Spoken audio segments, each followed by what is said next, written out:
नमस्कार, India voice, मैं हूं आपके साथ अमन त्रिपाठी। रुख करते हैं अहम खबरों का।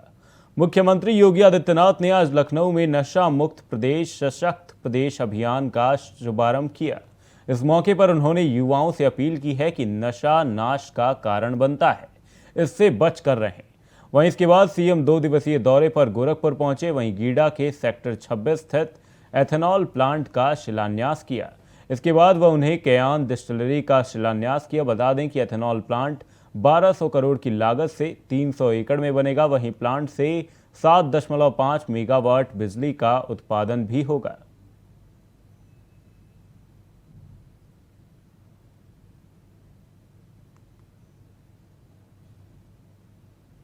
प्रदेश अभियान के अंतर्गत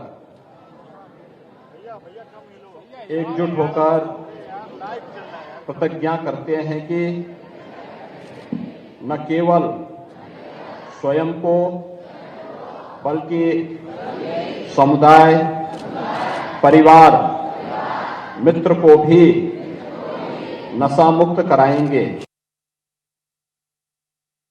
ओलंपिक में मेडल, गोल्ड मेडल जीतने वाला एकल खिलाड़ी को प्रदेश सरकार अपने स्तर पर 6 करोड़ रुपए की राशि, नगद राशि देती है। 3 करोड़ राशि सिल्वर मेडल पर देती है। ब्रॉन्ज मेडल पर भी उस खिलाड़ी को प्रोत्साहन राशि, उनको राशि उपलब्ध करवाई जाती है। ऐसे ही टीम गेम पर भी बहुत अच्छी राशि उपलब्ध कराई जाती है। और इसीलिए आज खेल और खिलाड़ी, इन दोनों के लिए जो मंच डबल इंजन की सरकार, केंद्र और राज्य सरकार उपलब्ध करवा रही है, उस मंच का बेहतर उपयोग करके अपनी ऊर्जा का उपयोग रचनात्मकता के साथ करते हुए हम कार्य करेंगे तो हमारा भविष्य उज्जवल होगा।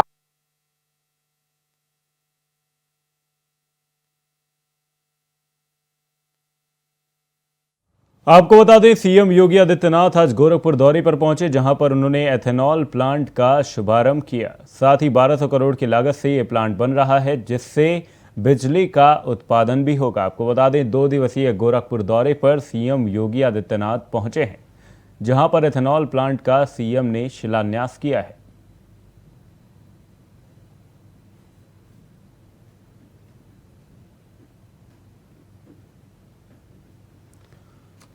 दो दिवसीय गोरखपुर दौरे पर सीएम योगी आदित्यनाथ पहुंचे हैं, जहां पर उन्होंने एथेनॉल प्लांट का उद्घाटन किया है। साथ ही नशा मुक्ति को लेकर भी सीएम योगी आदित्यनाथ संबोधन करते हुए नजर आए। आपको बता दें, 1200 करोड़ की लागत से ये प्लांट बना है, जिससे बिजली उत्पादन भी किया जाएगा। आपको बता दें, सीएम योगी आदित्यनाथ का ये दौरा 2 दिवसीय रहने वाला है, जहां पर सीएम योगी आदित्यनाथ अलग अलग परियोजनाओं का शिलान्यास करते हुए नजर आएंगे।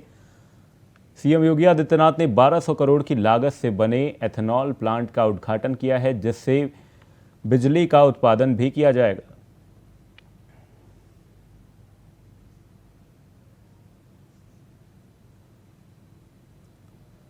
गोरखपुर से हमारे संवाददाता आदित्य नारायण श्रीवास्तव हमारे साथ जुड़े हुए हैं। आदित्य, मैं आपसे जानना चाहूंगा, सीएम योगी आदित्यनाथ का ये जो शिलान्यास कार्यक्रम है, क्या कुछ इससे फायदा होने वाला है गोरखपुर वालों को, समझाइए।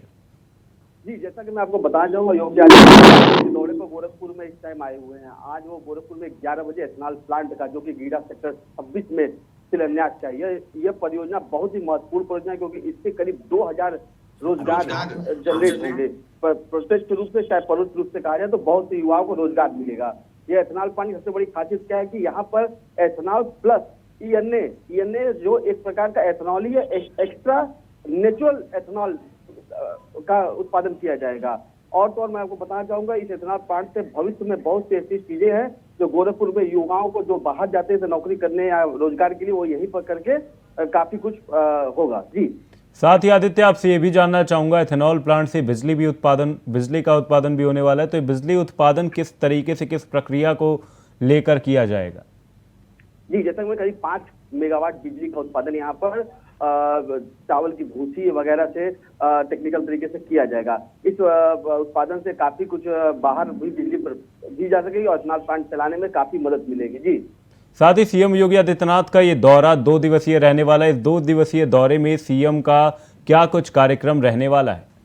जी, जैसा कि मैं आपको बता चाहूंगा, आज वो दोपहर सुबह 11 बजे एथेनॉल प्लांट का उद्घाटन करने के बाद एक समीक्षा बैठक करने वाले, इसमें गोरखपुर में चल रही कार्य योजनाओं पर सभी अधिकारियों के साथ बैठक करेंगे और चल रही प्रगति, जो भी कार्य चल रहे हैं उनकी प्रगति के बारे में जानेंगे। कुछ ऐसे प्रतिनिधि मंडल हैं जो कि इनसे मिलेंगे, कुछ समस्याएं जो जनता की है उसको लेके उनसे वार्ता करने वाले हैं। कल वो सुबह एक और वेयर हाउस जो 30 करोड़ रुपए का मोतीराम अड्डा में बना है, उसका उद्घाटन करेंगे।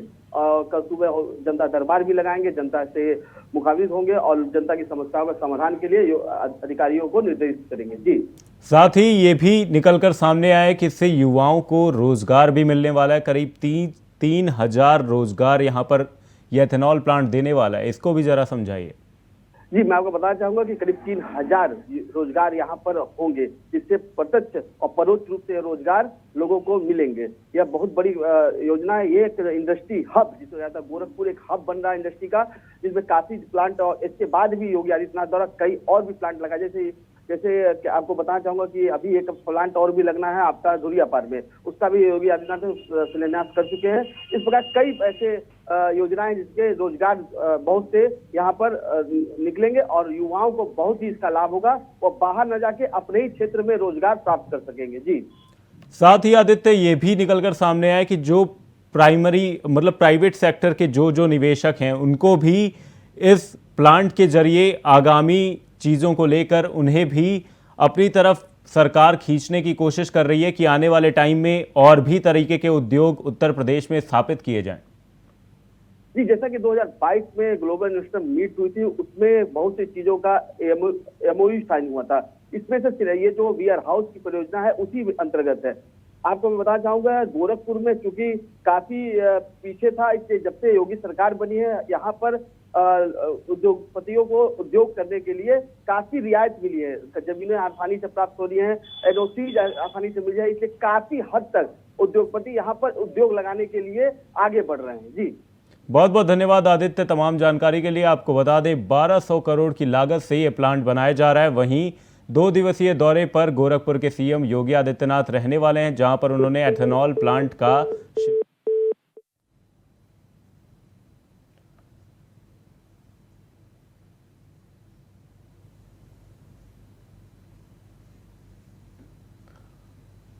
आपको बता दें कि 300 एकड़ में ये प्लांट बनाया जा रहा है।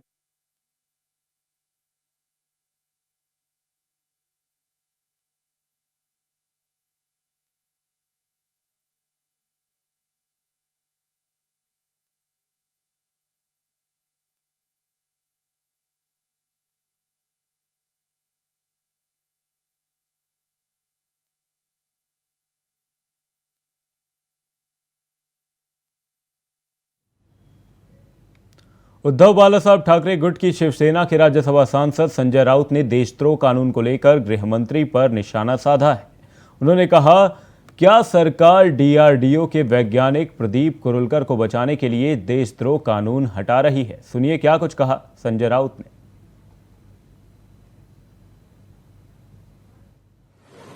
ठीक है भाई, अच्छी बात है। इस देश में कोई देशद्रोही नहीं है।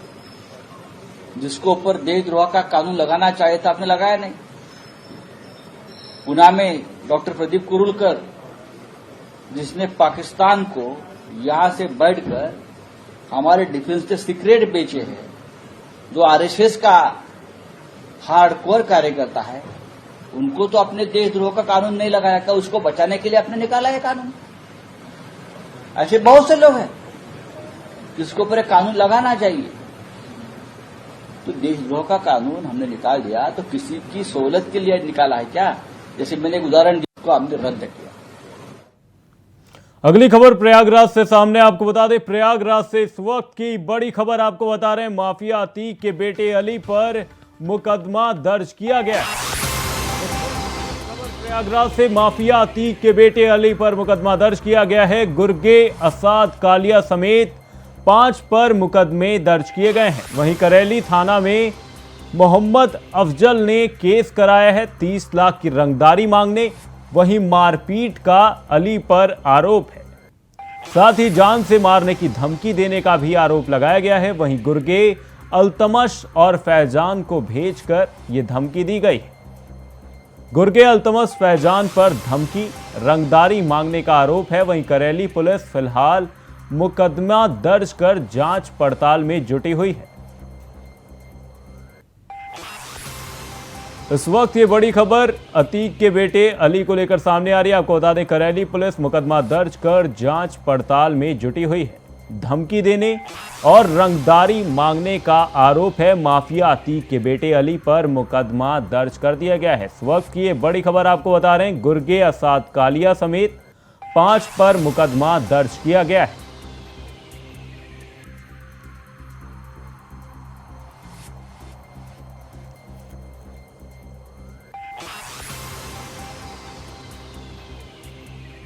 हमारे संवाददाता सोहेल रिजवी प्रयागराज से हमारे साथ इस खबर पर जुड़े हुए हैं। सोहेल, मैं आपसे जानना चाहूंगा, अतीक के बेटे अली पर ये जो मुकदमा दर्ज किया गया है, साथ ही 5 अन्य लोगों पर भी ये जो मुकदमा दर्ज किया गया है, इसके बारे में समझाइए।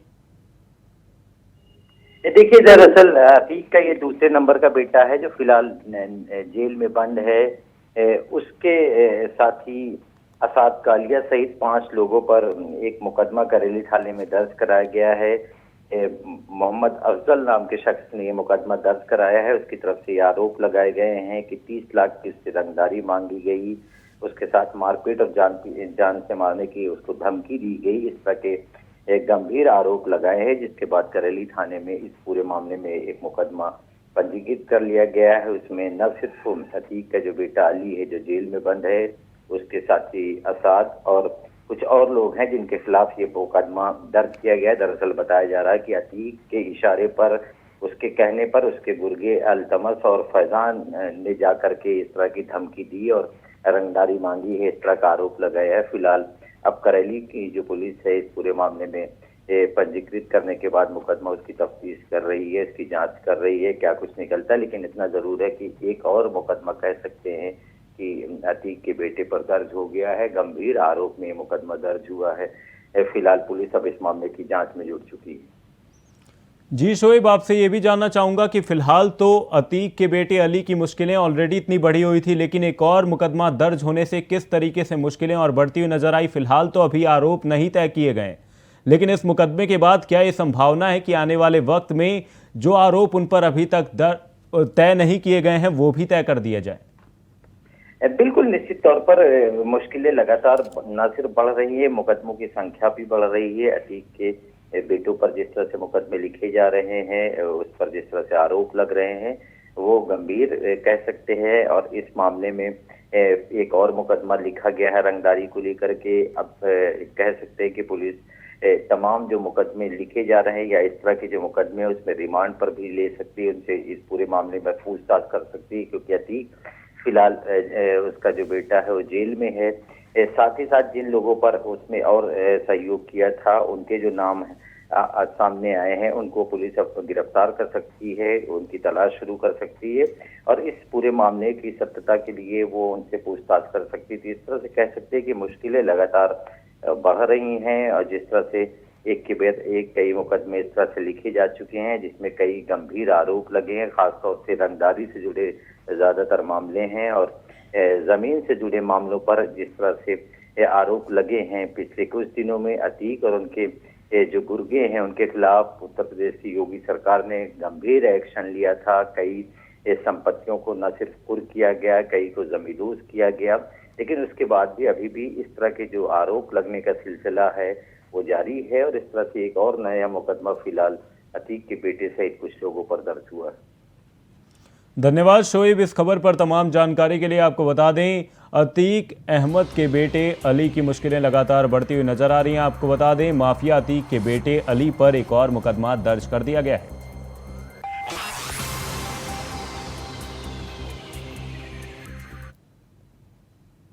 पंजाब पुलिस ने सरहद पार कर नशा तस्करी के रैकेट का पर्दाफाश करते हुए एक नशा तस्कर को गिरफ्तार किया है। उसके कब्जे से 5 किलो हेरोइन बरामद की गई है। वहीं गिरफ्तार आरोपी की पहचान हरपाल सिंह और भल्ला के रूप में हुई है। पुलिस ने 5 किलो हेरोइन के अलावा उसके पास से एक मोटरसाइकिल भी बरामद की है। खबर तरन से है, जहां पर नशे के खिलाफ जंग में पुलिस को एक बड़ी सफलता मिलती हुई नजर आई, जहां पर 5 किलो हेरोइन के साथ नशा तस्कर गिरफ्तार किया गया। पाकिस्तान से नशे की खेप मंगवाई गई थी, ऐसी खबर निकलकर सामने आ रही है।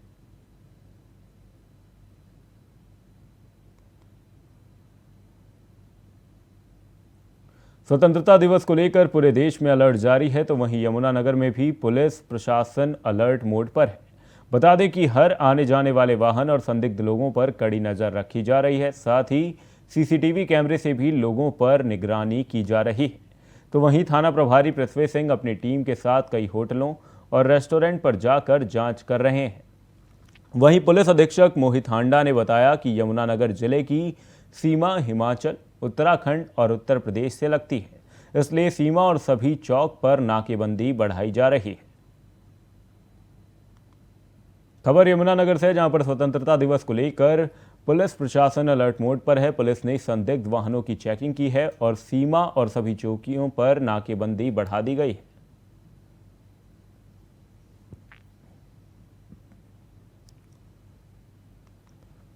खबर यमुनानगर से, जहां पर स्वतंत्रता दिवस को लेकर पुलिस अलर्ट मोड पर है। लगातार वाहनों की चेकिंग की जा रही है। पुलिस ने संदिग्ध वाहनों की चेकिंग की, साथ ही रेस्टोरेंट और होटलों पर भी पुलिस चेकिंग करती हुई नजर आई।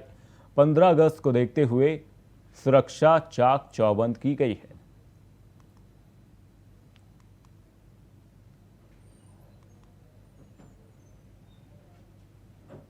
बीते कई दिनों से हरदोई में लगातार हो रही चोरी की वारदात से लोगों में दहशत का माहौल बना हुआ है, जहां चोरी की घटनाओं पर अंकुश लगाने में पुलिस नाकाम है। आपको बता दें कि बिलग्राम थाना क्षेत्र में चोरों ने 2 घरों को फिर निशाना बनाया है, जहां लाखों के जेवरात सहित नकदी लेकर चोर फरार हो गए। तो वहीं बीते कल दिन 3 घरों में चोरी की वारदात हुई। तो वहीं पुलिस ने चोरी के सभी मामलों में अभी तक खुलासा करने में नाकाम है। खबर हरदोई से सामने, आपको बता दें चोरी की घटना से दहशत का माहौल देखने को मिल रहा है। वहीं पुलिस भी वारदात पर अंकुश लगाने में नाकाम है। चोरों ने एक बार फिर 2 घरों को निशाना बनाया, लाखों के जेवर सहित नकदी लेकर चोर फरार हो गए। नरसिंहपुर में बीती रात पिस्टल से दनादन फायरिंग करने वाले फरार आरोपी को कोतवाली पुलिस ने आज गिरफ्तार कर लिया है, जहां आरोपी को पुलिस ने जुलूस की शक्ल में पैदल ले जाते हुए न्यायालय में पेश किया है। आपको बता दें कि पुलिस की माने तो रास्ते में पुलिस की जीप खराब हो जाने के कारण आरोपी को पैदल ही ले जाना पड़ा। बीती रात पुराने विवाद को लेकर एक युवक ने दूसरे पर गोली चला दी थी, जहां गोली चलने से युवक के पैर में गोली लग गई थी। इतना ही नहीं, घटना को अंजाम देने से पहले आरोपी ने दहशत फैलाने के लिए हवाई फायरिंग कर वीडियो बनाकर इंस्टाग्राम पर अपलोड भी किया था। तो वहीं पुलिस की सक्रियता के चलते कुछ ही घंटों में आरोपी को गिरफ्तार कर कोर्ट में पेश किया गया।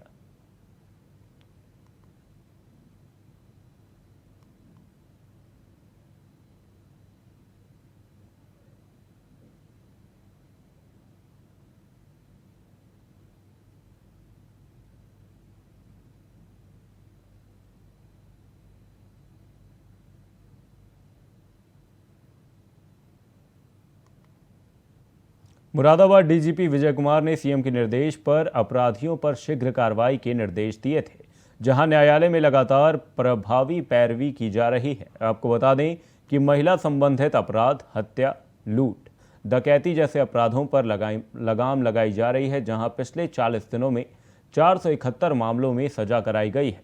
साथ ही 3 को मृत्युदंड की सजा दी गई है और कुछ प्रकरणों में कम अवधि में सजा दे दी गई है।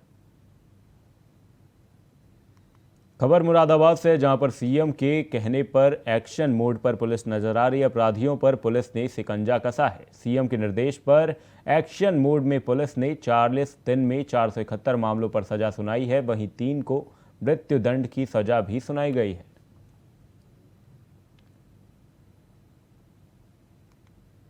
हापुड़ में बदमाशों के हौसले बुलंद होते नजर आ रहे हैं, जहां एक स्कूटी सवार युवक से बाइक सवार 2 बदमाशों ने लूट का प्रयास किया। आपको बता दें कि स्कूटी सवार युवक अपनी ड्यूटी से घर वापस जा रहा था, तभी रास्ते में उसे रोककर लूट का प्रयास किया गया, जहां लूट का विरोध करने पर बदमाशों ने युवक पर ताबड़तोड़ चाकू से हमला कर दिया और मौके से फरार हो गए।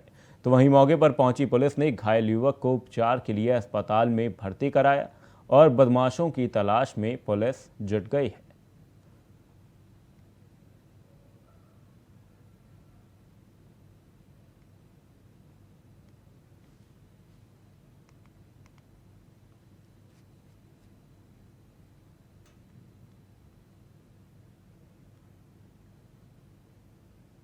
लखनऊ के पुरहिया गांव में किसान की ईंट से मारकर हत्या कर दी गई। बता दें कि घर के पास खेत में खून से लथपथ शव मिलने से गांव में हड़कंप मच गया। तो वहीं सूचना पर पहुंची police, dog squad, forensic team जांच में जुट गई है। खबर लखनऊ से सामने, जहां पर किसान की ईंट से मारकर हत्या कर दी गई, वहीं घर के पास शव मिलने से गांव में हड़कंप मच गया।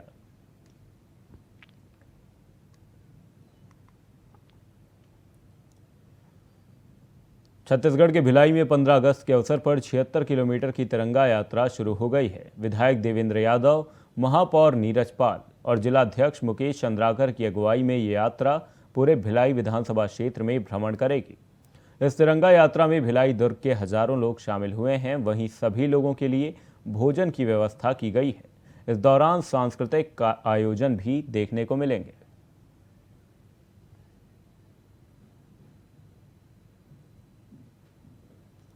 आपको बता दें, खबर भिलाई से सामने, जहां पर विधायक देवेंद्र यादव ने 76 किलोमीटर तिरंगा यात्रा को हरी झंडी दिखाई। साथ ही देवेंद्र यादव भी इस दौरान चलते हुए नजर आए। आपको बता दें, भिलाई विधानसभा में 3 दिनों तक ये यात्रा घूमती हुई नजर आएगी।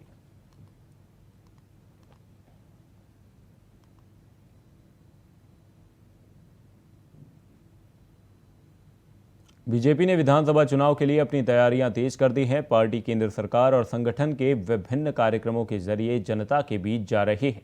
इसके तहत समाज के हर वर्ग और जाति को जोड़ने के लिए आज दुर्ग में पिछड़ा वर्ग मोर्चा संभाग स्तरीय सामाजिक समागम का आयोजन किया गया।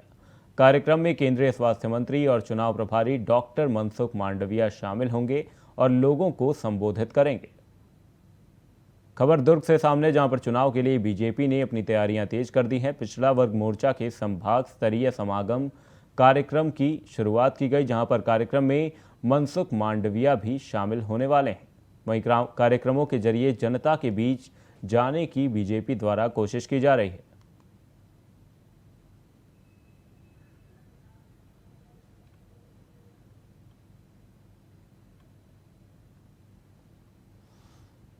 एसईसीएल की खदानों में सुरक्षा के नाम पर करोड़ों रुपए खर्च करने के बावजूद संसाधनों की सुरक्षा ठीक से नहीं हो पा रही है। ताजा मामला कोरबा जिले के मोगरा थाना क्षेत्र अंतर्गत सिंघाली खदान कोल माइंस का है, जहां बीती रात सुरक्षाकर्मी शांतिलाल और उनके कुछ साथी पेट्रोलिंग के लिए निकले थे।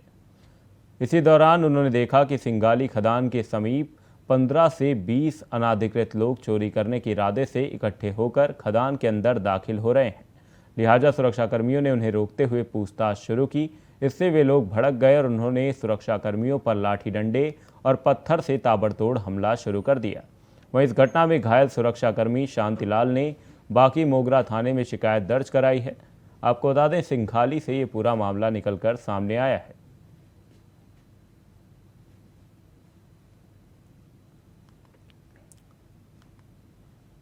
दिल्ली सेवा बिल बना आपको बता